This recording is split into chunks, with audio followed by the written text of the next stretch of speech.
Well, hello everybody, welcome back to the channel, and here we go with another discussion video.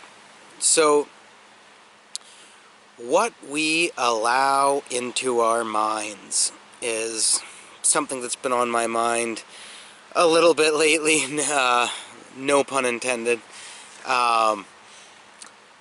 So, I'm a connoisseur of the self-improvement community online, and you know, a lot of things like that that are basically people in positions that you might want to be in, or people who have achieved pretty great things, and they go on there and basically give advice on habits and ways to think about things and things to read, things to do that ultimately will yield better results than maybe what you're doing right now.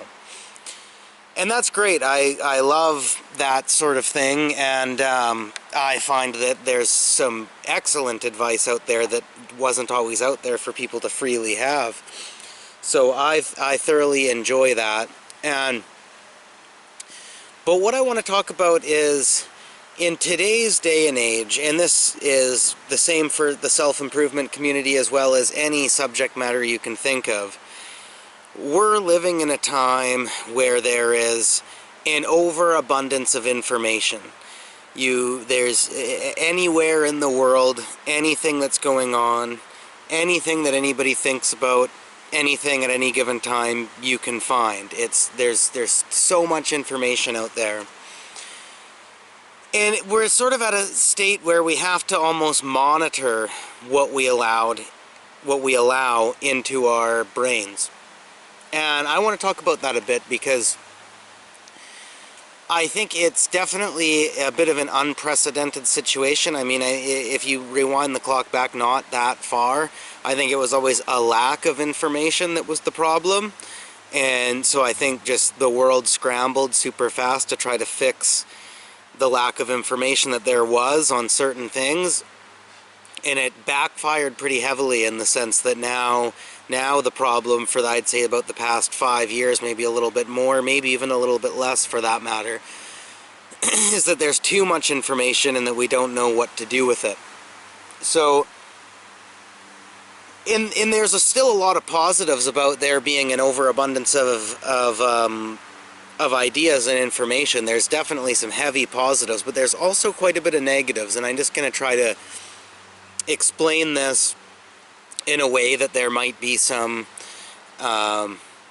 nuggets of advice for you to take out of it and incorporate into your thoughts. So let's take the global situations of the world, and I'm not even going to mention any specific ones that happened recently or that are going on now, because that becomes a whole other conversation in and of its own, and depending on how you think of those things, you might be jaded or partial to certain beliefs or thoughts around it than other ones. So I'm going to keep this pretty universal and not mention any of the actual current events that have happened or are happening right now. Let's just take problems of the world, like things that people are struggling with, some problems that other areas of the world are dealing with. So of course you can find out, you don't even have to look it up a lot of times, like it just finds its way to you. You can find all of these things that are happening all over the world that are affecting a lot of people in some bad ways. And what's really good about that is that now you're aware. Now it gives people the ability to incorporate that into their thoughts on things and give them perspective on where they could be, on where their thoughts could be wrong, or contributing to something that's not good for somebody else, whereas they might not have known as easily before that. So that's very positive. But at the same time, not that long ago, you only really knew the problems of the area that you were living in. And you could very easily, you know, get up in the morning after thinking about these problems for, you know, a day or two or the previous night, and be confident that you're like, I have at least some good ideas that are at least worth listening to, and that could help some things in this situation. And in a lot of ways, a lot of the stuff that's going on, I mean, it's good that you can really sort of think about how you can help, but there's not tons that a lot of people can do. So with that information in your mind, it pretty much just adds, you know, an extra level of, I don't even know what you would call it, like existential guilt or something, I guess, in a lot of ways, because you might feel good that you're thinking about something that you could do. It might feel positive that, you know, that you can at least have that perspective and carry it forward with the other decisions that you might make in life, and be more informed at whether it's the right thing for more people to think or believe or do. But, you know, there's certain, but it's just a matter of, so you have to take responsibility of knowing what you're going to allow into your mind and what you're not going to allow into your mind. Like, if you think about it, let's just say there's a situation in some other country. I'm not going to mention any specific country. Let's just say there's something going on somewhere. You pick a place, anywhere, that doesn't have anything to do with any current events that have happened in the past 10 years. Just think of a completely different place. And imagine you heard something about some struggles that were happening there. You, as somebody, I mean, me, myself, like, I haven't done tons of traveling in my life, and, you know, so my thoughts on this are going to be very, very non-nuanced and very meaningless, really, because I don't have any inside knowledge on, unless something's like very clean cut, like this is really bad, or and this is not so bad over here, but this over here is really bad in the situation that's going on. Unless it's like very, very clean cut, I don't have the nuanced perspective to have any real thoughts on it, because I've never been there, and in fact I haven't even traveled to a lot of places like it, or traveled to many places really. So my perspective is kind of moot at that point, right? So it's not really, that's something that I don't necessarily have to allow into my brain, because it just adds extra concern for something that, for one, I have no control over, and that there's not much I could really do, and that the only real positive is that it would be on my mind for future decisions or thoughts on things like I already covered earlier. But that's pretty minimal as far as the grand scheme of changing things that are broken or that need to be fixed. But you're somebody that's, you know, 55 years old, 60 years old, 65 years old, and even if it was quite a long time ago, long before this situation ever happened, you know, when you were in your early 20s or something like that, you went traveling, and you spent, you know, you spent 3 years in that country that this situation's going on in, and, you know, you were on a visa or whatever, you worked there for a while, you lived there, you rented a place or whatever you did, you stayed in hotels or whatever you did, and you made friends there, you got to know people, you absorbed bits of that culture. And so even though the event that's happening now wasn't happening when you were there, but it's like you know the culture a little bit, you know how the people there live, you know the customs and the things that they do there that are different from where you are. You know, you might still have some old friends from back then that maybe you still keep in contact with once in a while on Facebook or something like that. You know, then maybe you can allow that into your mind, because it's something that you might have an ability to contribute to a better outcome, because you know the people and you know the place and you spent, you know, time there.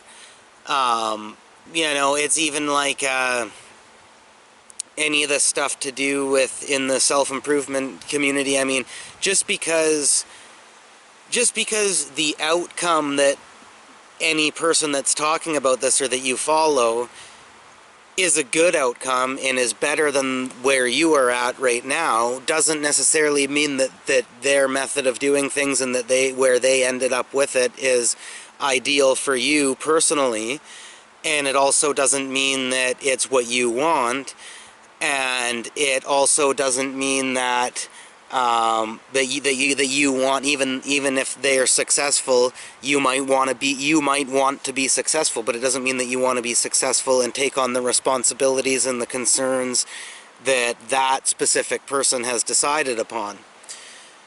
And so you have to really be selective, and I am full 100% thankful and in support of the self-improvement community online. I think it's a great thing. I think it's one of the things that'll be the savior of this generation and the generations coming up. Is like I think it's a very great thing that we have out there that we should be thankful for. But since it's relatively new as far as being available to the public so easily, I think there can be too much information that people are taking in. They can't decide which advice to take. You know, I think there can be an overabundance of emphasis on achieving the success without fully realize it, without the viewer fully individualizing it to this kind of success that they want to have. So basically my recommendation for that would be to be very selective about it.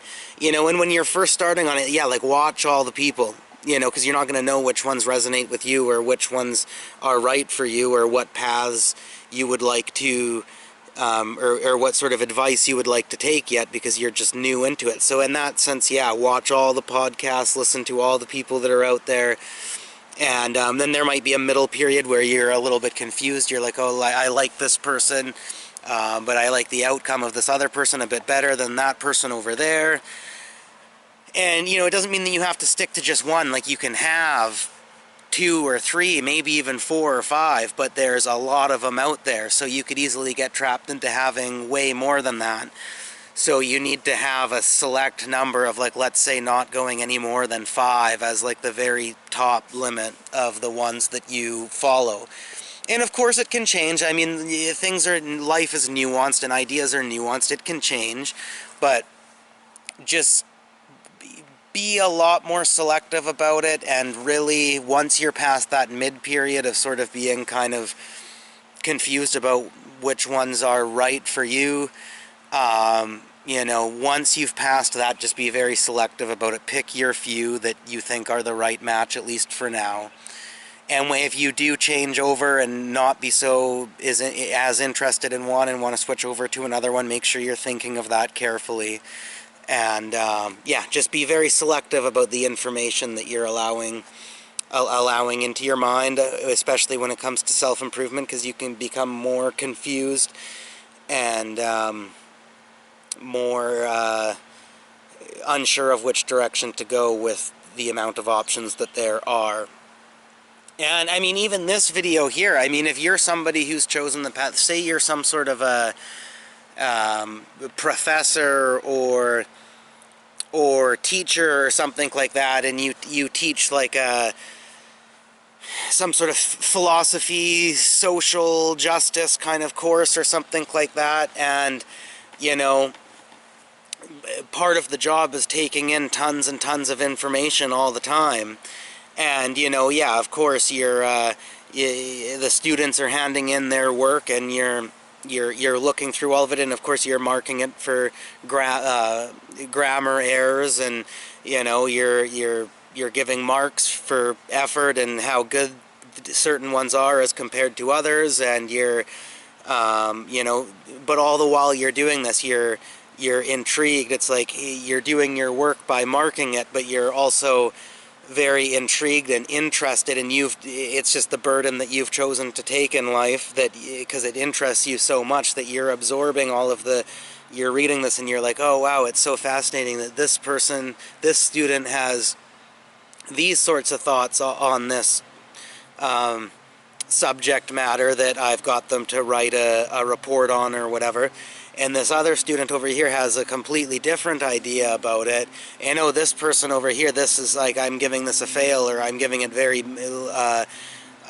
very low grades because like this is completely plagiarized out of one of the books that I gave them to read for the studying up to this. And obviously that student doesn't care at all about this course. They're just trying to get through it as quick as they can to they're just trying to get through this as quick as they can to get out of here or whatever. And so that's your thing, that's what you like doing, and you get a thrill out of, you have a passion and a love for taking on tons and tons of information every single day, all the time. Then even this video here, then somebody telling you to try to limit the amount of information that you take in might not be the best thing to allow into your mind, so therefore this video and the advice that I'm giving here wouldn't probably be the best fit for that person. Right? It is. So that's basically was just something that was on my mind, and something that I think is relevant in today's day and age. And I have heard other people talking about this as well, and I just thought I'd throw some of my thoughts out there about it. And I hope you enjoyed this video, and I really look forward to hearing your thoughts about this in the comments section down below. Thank you very much for watching. Please have a great day. Please come back for more.